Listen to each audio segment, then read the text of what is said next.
if you notice that your trim tilt cylinders are not moving with these caps installed, and you've isolated the situation to be something in this pump, I'm going to show you how to take that apart, and we'll troubleshoot it. More than likely, like I was just saying, you've got a check valve that's stuck open. It could be the up that's stuck open, or this one isn't. Either way, these need to be closed, or else your cylinders will drift. There's also a control assembly core seal that's in here as well that needs to get replaced in some situations. Total part, you know, this one would be about 15 bucks, and the other one is about 30. To get a rebuilt trim tilt pump, it's about $200. So, you know, it still makes sense to rebuild this in the situation that, you know, you still have something isolated to the trim tilt cylinder as the problem.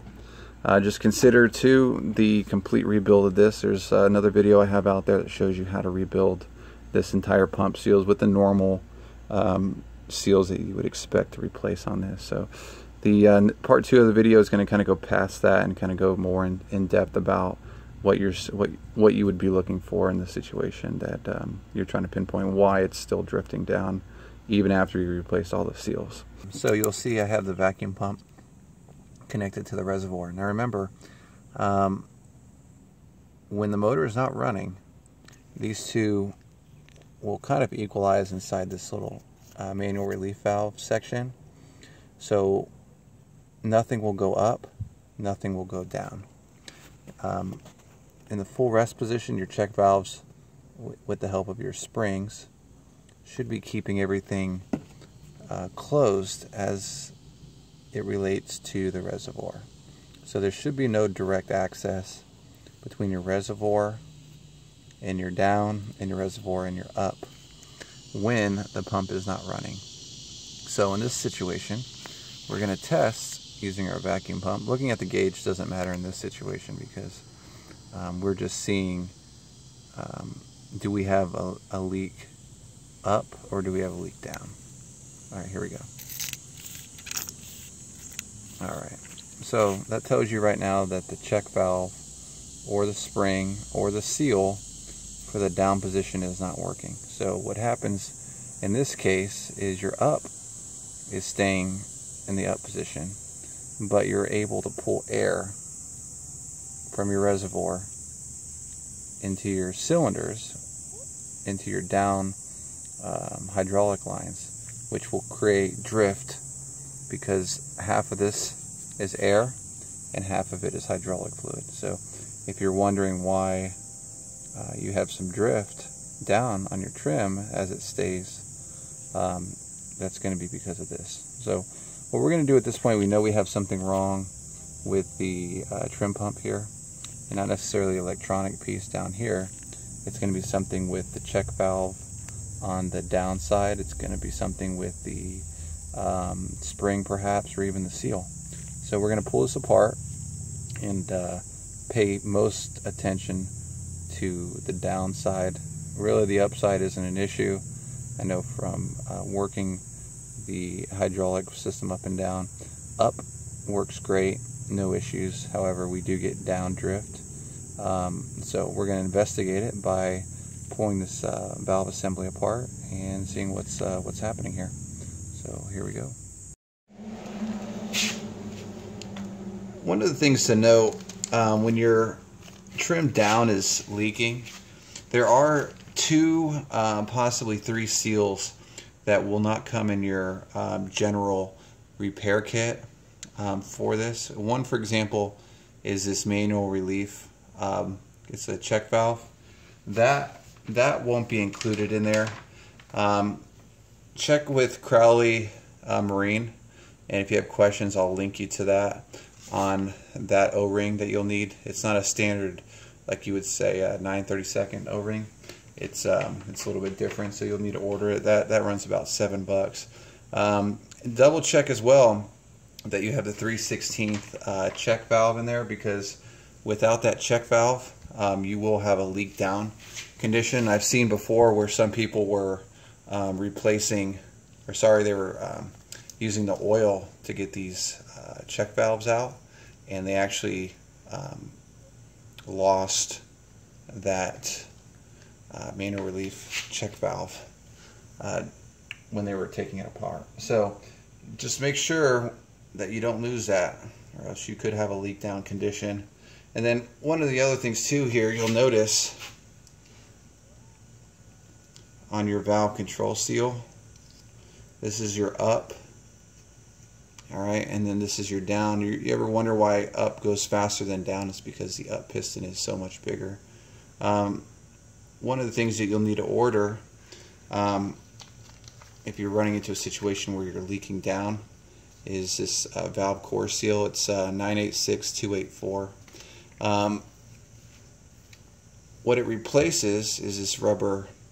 See if I can get the thing here. It'll replace this rubber seal here. So there's a few places in here where you'll have a seal that needs to be made pretty permanent, and then obviously this O-ring around here would have been part of your seal kit that we talked about in our prior video.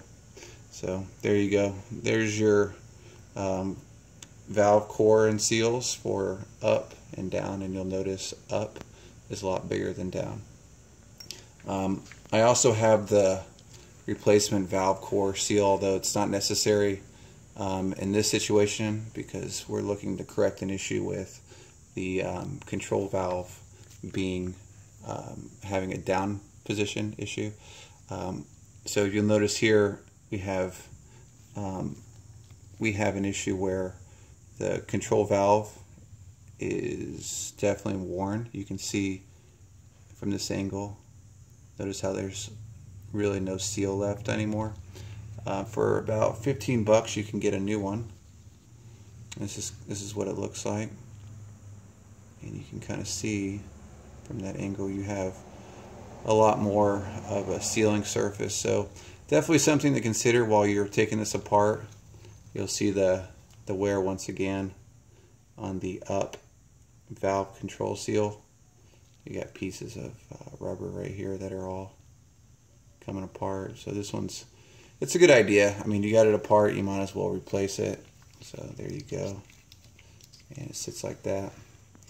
All right, so once again, you have your for the down, if you have a situation where you're leaking down and you're worried about something inside the tilt trim pump being the situation, this O-ring here needs to get swapped out.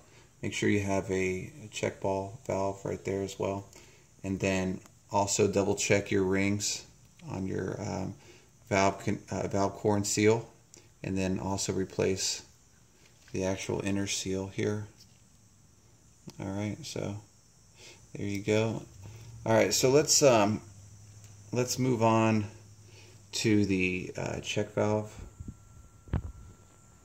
The check valve here, you'll see a little bit different design compared to the original. Pretty much just like the O-ring. It kind of seems like the O-ring on the newer design, which is right here, is a little bit smaller than the original, which the original seems like it's got a larger rubber footprint compared to it. But you know, the newer design, it being how it is, they're recommending this, and it's kind of hard to see. Like if you turn it on its side and you try to look at the thickness on one compared to the other, you really don't see much of a difference. I mean, it's definitely going to be smaller than you know, even a 64th of an inch. But it comes with this part here. The new check valve comes with the new outer piece as well as an assembly. I guess you would call that the valve seat. It all comes in one package. So this is about 30 bucks. You can replace both. They're both the same part number.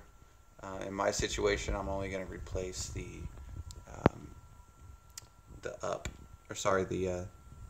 trim down, which if you're wondering which one it is, if you're having issues with up, it's labeled here on the up side and then down. So I made sure I laid everything out here ahead of time so I didn't mix it up.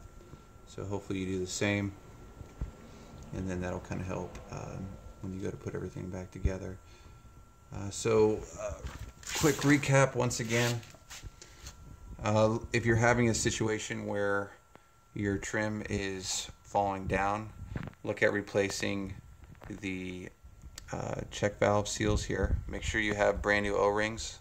How to install the brand new O-rings and how to do all that piece is described in my prior video. So if you need help with that, go ahead and look at that video. That'll definitely be helpful for you. The other thing here, the valve core and seal valves, make sure outer O-ring and this inner O-ring is replaced, and also your manual release. So once this manual release retainer is put back in place, it kind of helps seal everything on your manual release valve. So make sure you go through and replace all that. So what I'm going to do now is I'm going to put it all back together, try to keep everything nice and clean, as we talked about in my prior video. Anytime you're working with hydraulics, you don't want to introduce any kind of dirt or grime, otherwise your hydraulic system will not function properly. Get everything nice and clean, get all the old tilt trim fluid off, and make sure everything stays clean. And as you're doing that, you should notice a little bit better functionality after you get everything replaced. Alright, so I'm going to get everything put back together, and we'll give it a test afterwards. One of the things I want to point out to you with the down check valve and seal, and you can see this compared to the other check valve, because remember, like I said, they're both the same. But if you look, it's going to be kind of hard to see on video, but right there close to that seal, you can actually see part of the rubber is missing. And the other thing too is, if you look at this check valve on top, there's actually a groove ground into it on that side. So this is going to be that $30 part that I was referring to, part number 0986283, and it comes in assembly for a purpose, So you'll replace this, being that it has a groove on it, and then pay close attention as you're pulling apart both sides. It's going to be, it's going to require a good eye. You may need a magnifying glass to look, but you'll see in there that that plastic may actually be, well, it's not plastic, it's more of a rubber, may actually be damaged on both sides. So if you see that, you're going to need to go ahead and replace both. But in my situation, the other side was good, so we're just going to replace this assembly and be done with it. Hope everyone liked the video, and stay tuned for more videos coming up.